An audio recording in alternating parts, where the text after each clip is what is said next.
You know the image, right? A lone, heroic figure, his soldiers around him, fighting to the very last man against impossible odds.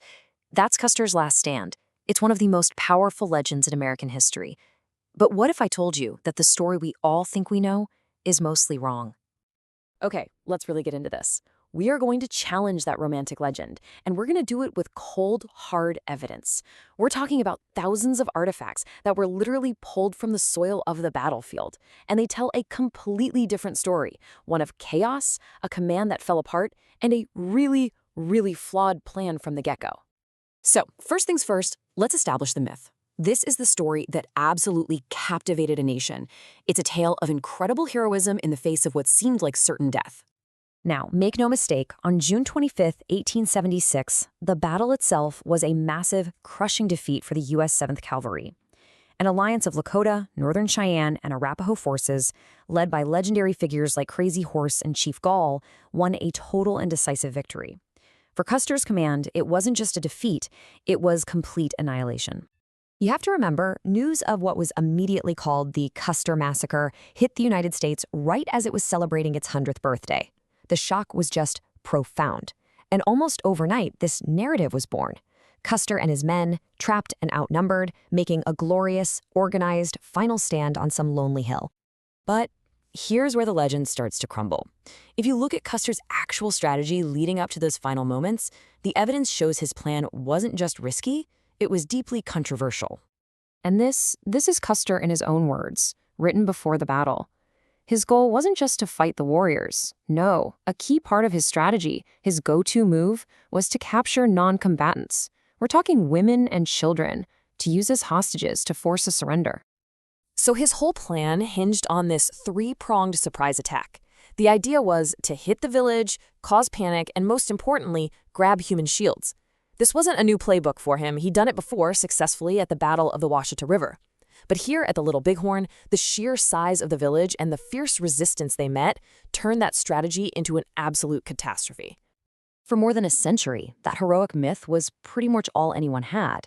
Eyewitness accounts were all over the place, and the battlefield itself held onto its secrets.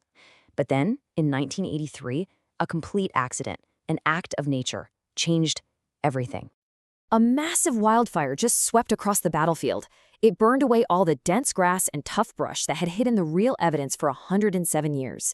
For archaeologists, this was it. It was a once-in-a-lifetime chance to finally read the story that was written on the ground. And what a story it turned out to be. Archaeologists Douglas Scott and Richard Fox led a team that basically scanned every inch of that now barren ground. The number of artifacts they found, well, it's just staggering. They used metal detectors in this super systematic, grid-based system, and they mapped the exact location of over 5,000 different artifacts related to the battle. Think about that. Every single spent cartridge, every fired bullet became a data point. It was like a giant crime scene investigation, helping them reconstruct the fight basically second by second.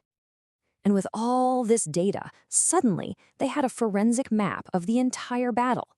They could see where soldiers were standing, where warriors were firing from, exactly what kinds of guns were being used, and most importantly, they could see how the fight just devolved from an organized attack into a desperate, panicked, running fight. So, all that raw data, pulled right out of the soil, it painted a picture of the end that was just dramatically different from the legend we all knew. So on one hand, you have the legend, one single spot, last stand hill, with soldiers in a neat, heroic circle. But the evidence, it shows a battle that was messy, fluid, panicked, and spread out over a huge area. Instead of one organized defense, the artifact patterns show skirmish lines that broke almost immediately, a command structure that completely fell apart, and soldiers falling in small, terrified groups as they were routed in a chaotic retreat. And get this, the forensic analysis also just blew up the myth that the warriors were outgunned.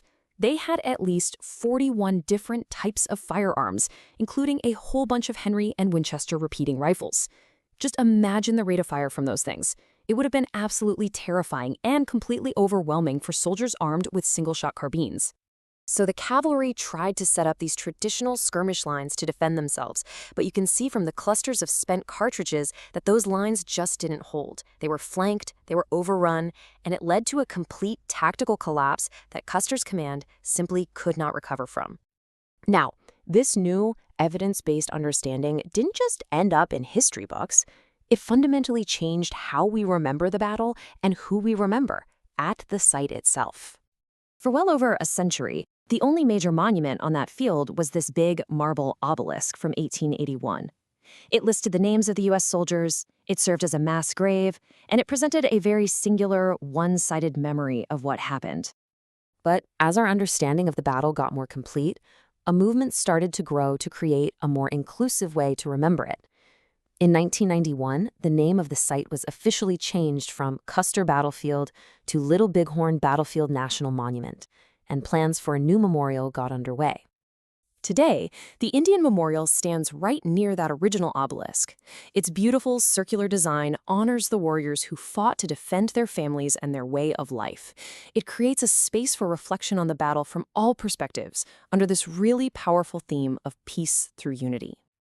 You know, when you really think about it, the story of the Little Bighorn is just this incredible example of how the past isn't static. It's not set in stone. A wildfire, a dedicated team of archaeologists, and thousands of tiny, silent clues lying just under the surface completely rewrote one of America's most foundational myths. It just proves that history is never really finished. Sometimes it's just waiting for us to dig a little deeper.